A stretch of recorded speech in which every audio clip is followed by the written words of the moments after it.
Music has seemingly always surrounded us. From Greensleeves to Tupac, people have always liked a rhythmic beat. This has not changed, but the device and medium of playing music has. From the LP and turntable, to the cassette and tape deck, to the CD and CD player, the way we listen to music was technologically revolutionised. But the way we purchase music had always stayed the same, generally bought in local and national high street music retailers. However, the arrival of the internet, MP3 players, iPods and file sharing websites such as Kazaa and LimeWire have altered the way we gain access to music.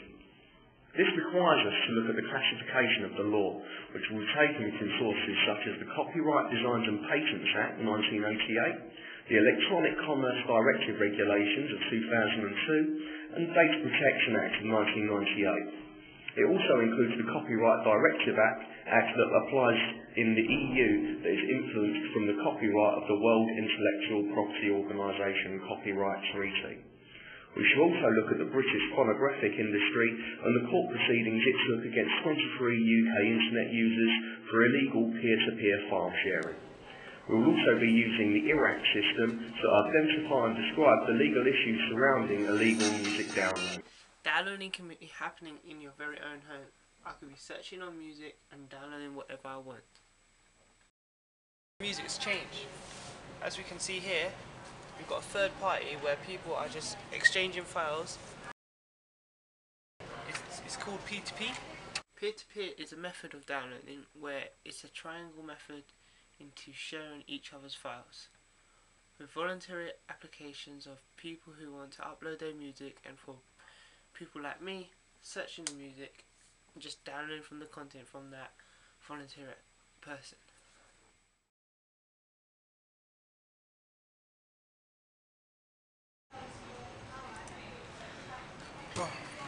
Since 2007, the massive fall in music sales, especially single downloads, the government started to crack down on music sales, which led in another rise in single downloads, as you can see.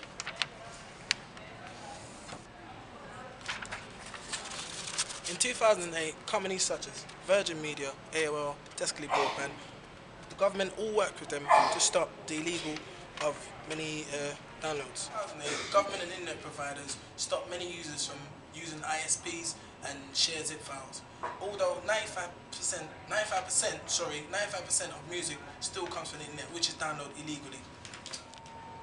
So as the government and internet providers are trying to tackle this problem, businesses such as iTunes, CDWOW, eMusic have now changed their business model into encouraging people to buy from the internet. So Darnell, if you were an artist, and your music was getting downloaded for free, how would you feel? For free? Yeah. No, you know what, mate, I don't think it's worth it, mate. Illegal downloads, no. To all the people out there that's downloading music illegally, no, it's not worth it, man. Just go buy the single. But it's like saying copyright law is not existent because people just, as stated in the Minto reports, 95% of music is still being downloaded and 5% is nothing for a record industry to live on. No, man, I don't think things are going to change that quickly, you know. 95%, that's coming. That's really truly 100%. What about you? Do you download music illegally? I think we all do. I take that as a yes, mate. It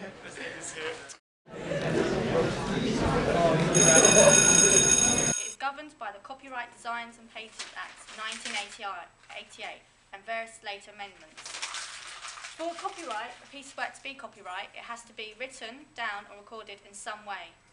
It will last for 70 years after the end of the year in which the author-creator dies. It consists of literary, dramatic and musical works. Changes in the fair trading is the Copyright and Related Regulations 2003, which made changes to the concept of fair dealing. Man, what about music? Yeah, what is music? I'll tell you. Under Section 3.1 of the Copyright Designs and Patents Act 1989, which governs UK copyright law, defines musical work as a work consisting of music exclusive of any words or actions intended to be sung, spoken or performed with music. Oh, I didn't know that. What, so music's illegal to download? Seems like it. Right, now we've explained to you what copyright law is. Did anyone of you do your homework and find out any cases involved in No, copyright law? I did. Well done, Richard. Tell me your case. What happened? Well, I found out about this guy in Brighton. He's a postman, got 2 kids, and he got acted upon by the BPI, the music representative of all the music industries, and he had to pay off £1,500 because he was using peer-to-peer.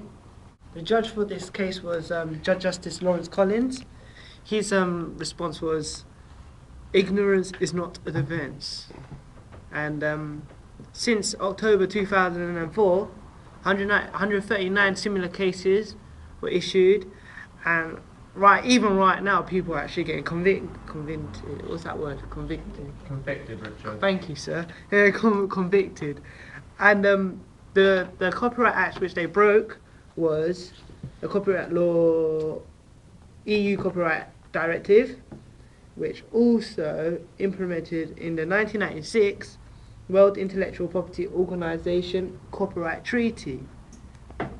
But what I don't understand is how come it's still going on? Darnell. Okay, I've got a case. What it is, it was Sony Music v Easy Internet Cafe versus which is BIP. Alright.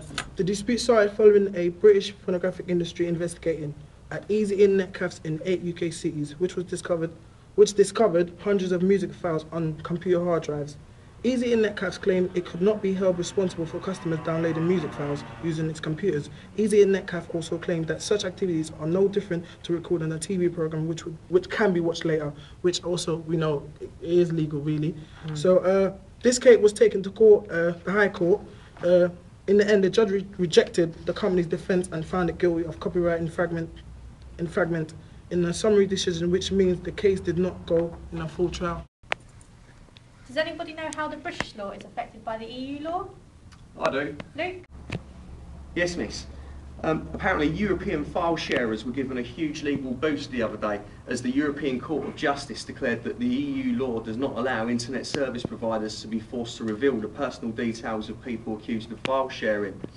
Apparently community law does not require the member states, in order to ensure the effective protection of copyright, to lay down an obligation to disclose personal data in the context of civil proceedings. I gained this information from torrentfreak.com.